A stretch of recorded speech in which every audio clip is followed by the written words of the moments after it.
Gucci. Yeah, this is the Gucci Dunk. It's 1 of 24, size 9. It doesn't have the resin on the tongue. It has the Nike Air. I've only worn a few times, honestly. I don't really... I'm into dunks. I love dunks. But I only really wear dunks when it comes to like certain outfits that I want to wear. Like I was saying, if you wear it with a Gucci belt, a nice Gucci shirt, something like that, you know, you're looking fresh. But like, people like, oh, you got to wear it more so it frays more and whatever else. I kind of like the way it looks now. No, it's fresh, man. You know what I mean? So I just bought it. It's a different shoe. The elephant sample.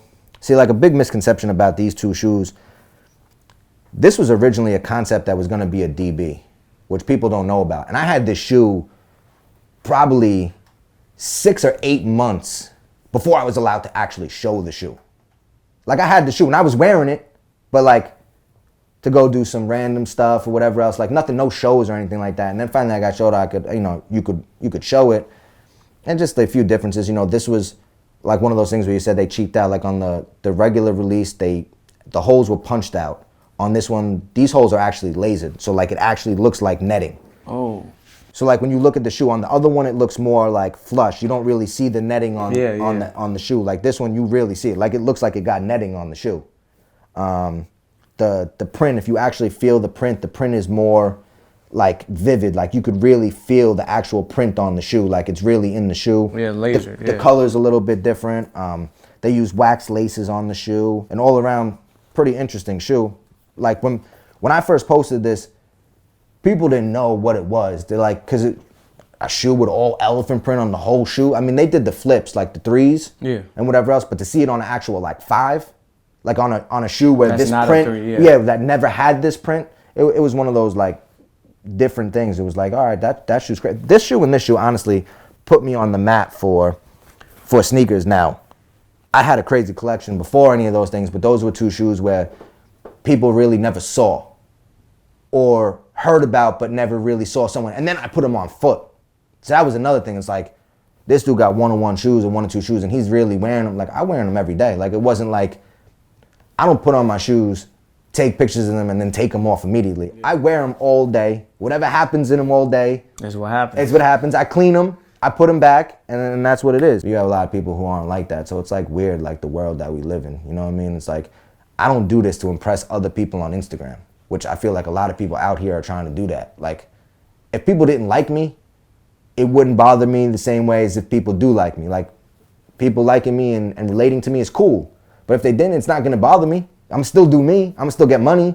But like, you have a lot of people who feel like, I just wanna be liked, or I just want people to know about me, or I want people to ever. There's some days I wake up, I wish people didn't know about me.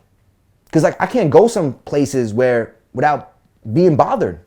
You know what I'm saying? Like, I can't go to my store without somebody wanting to take a picture or someone and there's nothing wrong with that. But like, there's certain days where you just want to be like you. And I don't feel like I'm no better than no one. Like, people tell me like, yo, you're a shoe god, you're this, you're that. And I always hit them with the one statement. I always say, I'm just the ordinary dude who likes sneakers. Like, this whole like, you're an Insta celebrity or a shoe celebrity or any of these things, like, to me, that shit's corny. Like, it's not one of those things where like, I don't look at it like, I'm better than you. Like, I got sneakers, that makes me better than you. I got exclusive shoes, I'm better than you. Nah. That's corny. I feel like what makes other people different from other people is what you actually take this to do with it. You know what I mean? Getting people to sponsor you, getting people to pay for your trips, you know, trying to take this to a level where it pays you and you get to do something that you love. And like, now there's nothing wrong with people who are doing this just to share shoes because they love shoes. I respect that too, and that's cool. But for me, this was a way for me to express myself. And then from me expressing myself, it got into me actually making money. And I did this before all that. So that's why I said with the whole relating with money and stuff, like, I didn't make profit off of people till after I already had my collection established. It wasn't like I started making money off people and I bought my collection. I had my collection, and then it was like the next progressive step was a lot of people started asking me for shoes. So I would buy a lot of shoes and I would, you know, hand deliver them to some of my friends in New York area and whatever else, where my car would be packed with shoes. So I was like, you know what, I'll have a central location where people could come actually pick up the shoe.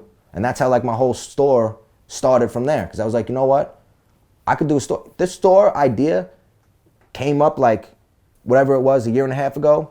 And within 2 months, I opened up the store. It wasn't like, it was like me and you sitting here chopping it up. Yeah. Like, yo, we should open up a store. All right, let's do it. The next week we're looking at shops. A month and a half later, the store's open. Like, that's exactly how it came up. Yo, we should open up a store. Yo, that's a good idea. Let's do it. Just one of those things. I took the risk. I invested money, took the risk.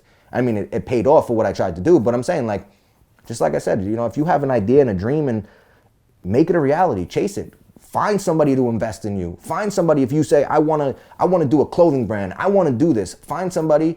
If you believe in yourself, other people will believe in you. And that's what I feel like a lot. I believe in myself. So people, when they hear me talk about these things, they hear my conviction in my voice. Like, I believe in myself. Like, when I tell you I want to expand this to whatever I could expand it to, like, I mean that. I'm going to try my hardest. And like, even for interviews and this and that, like, you know, it snowed yesterday and I came here and like my fiance said to me, she said, you know, you got to go. And it's like, because she said, you never know where this is going to take you. This might lead to something else. And just like I've done so many different things, whether it's a small thing to a big thing, I always try to do that, just because get yourself out there and make yourself be known, and try to, you know, be a better you every single day.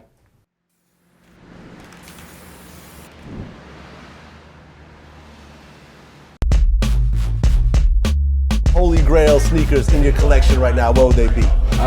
Space Jam 11s, all white ones. I got like 8 pair all white ones. All white ones? Yeah, all white Jordan ones. I got 8 pair of those, just all the same ones. Wow. Okay.